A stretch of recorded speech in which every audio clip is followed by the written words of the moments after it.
السلام علیکم۔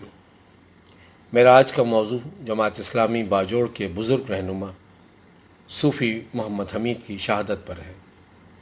عنوان ہے چراغ محبت بعد جفا سے خاموش ہوا۔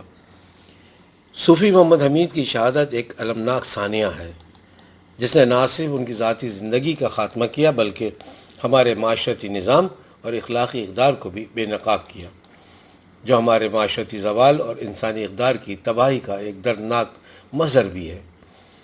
وہ ایک عظیم بزرگ شخصیت تھے جن کی زندگی کا واحد مقصد لوگوں کی فلاح و بہبود تھا، مگر بدقسمتی سے ہمارا معاشرہ اس فلاحی اور روحانی رہنما کو وہ عزت و مقام دینے میں ناکام رہا جس کے وہ بحق حقیقی مستحق تھے۔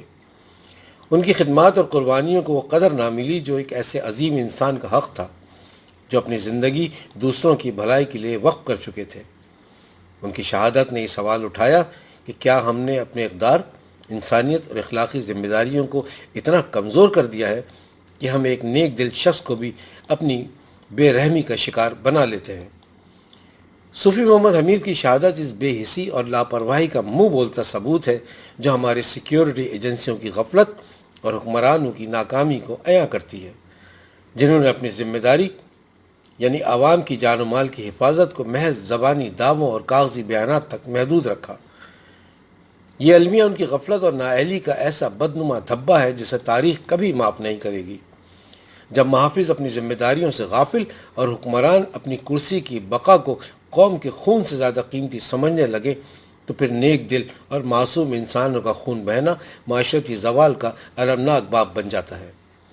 ایسی بے حسی اور خود غرضی ظلم کی راہ ہموار کرتی ہے، انصاف کو روند ڈالتی ہے اور انسانیت کے چہرے کو شرم اور رسوائی کے دھبوں سے داغدار کر دیتی ہے، جس سے معاشرتی اعتماد اور اخلاقی اقدار دونوں تباہ ہو جاتے ہیں۔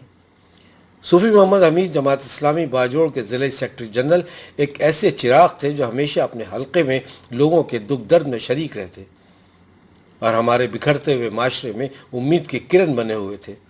ان کا قتل اس بات کی عکاسی کرتا ہے کہ معاشرتی بگاڑ اور عدم برداشت نے ہمیں اس مقام پر پہنچا دیا ہے جہاں محبت، خدمت اور انسانیت کی قدریں دم توڑ رہی ہیں۔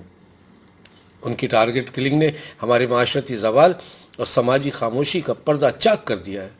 ایک ایسا شخص جو معاشرے میں خیر و بہتری کا پیمبر بن کر آیا، جس نے اپنی تمام زندگی اقامت دین اور اس کے نفاذ کی خاطر وقف کر دی، اسے بے دردی اور سنگدلی سے شہید کر دیا گیا اور ہم خاموش تماشائی بنے بیٹھے ہیں۔ یہ خاموشی ہمیں مجرم بناتی ہے کیونکہ ظلم کے خلاف خاموشی در حقیقت ظالم کی حمایت کے مترادف ہے۔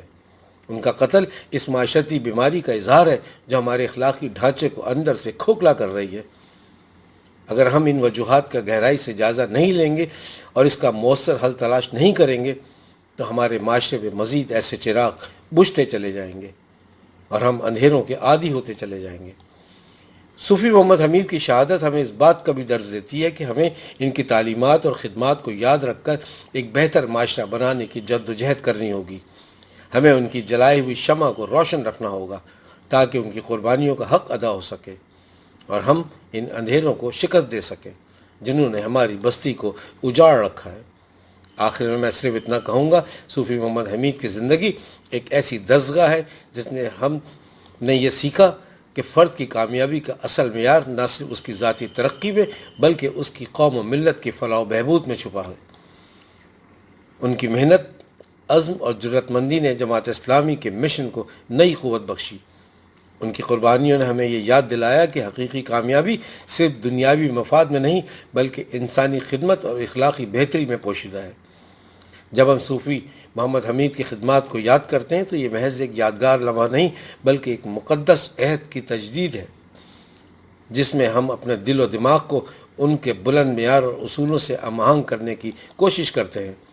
ان کی رہنمائی اور قربانیاں ہمیشہ ہمارے ضمیر میں ایک روشن چراغ کی مانند جلتی رہیں گی اور ان کے کردار کی بازگشت ہر لمحے ہمیں سچائی، دیانت اور انصاف کی راہ پر چلنے کی ترغیب دے گی۔ وہ ایک آسمانی ستارے کی مانند ہیں۔ ان کے نقش قدم پہ چلتے ہوئے ہم بھی ایک دن اپنے معاشرتی فرض کو احسن طریقے سے ادا کرنے میں کامیاب ہوں گے۔ ان کی مثال ایک لافانی ورثہ ہے جو وقت کے دھارے کے ساتھ مزید گہری ہوتی جائے گی اور ہمیں ہمیشہ ایک بہتر انسان، ایک اچھا شہری بننے کی ترغیب دیتی رہے گی۔ اس دعا کے ساتھ کہ پروردگار صوفی محمد حمید کی خدمات کو اپنی بارگاہ میں قبول فرمانا اور ان سے راضی ہو جانا۔ آمین۔ والسلام، بابر فاروقی۔